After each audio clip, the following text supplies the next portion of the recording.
Donc en fait, la qualité des soins pour l'anesthésie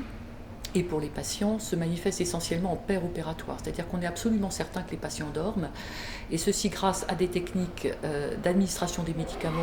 un petit peu novatrices et qui sont basées sur des techniques informatiques, mais aussi sur des techniques de surveillance de la profondeur d'anesthésie au niveau cérébral en enregistrant l'activité électroencéphalographique du cerveau. On peut aussi utiliser des techniques qui permettent de monitorer la profondeur d'analgésie, c'est-à-dire la qualité de prise en charge de la douleur pendant que le patient dort, par exemple par des variations du diamètre pupillaire. Alors cette qualité aussi va se manifester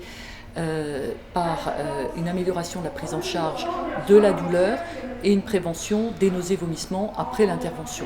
Avant, après une anesthésie, on disait qu'il ne faut pas manger pendant 6 heures après une anesthésie, alors que maintenant, dès la salle de réveil, on peut commencer à boire. Pour ce qui est de la qualité de la douleur, on est en progression constante, d'une part grâce au développement des techniques d'administration de la morphine, puisque c'est un grand médicament qui est utilisé depuis de nombreuses années, mais aussi par le développement des techniques d'anesthésie loco-régionale qui permettent d'éviter d'avoir mal pendant plusieurs jours après une anesthésie,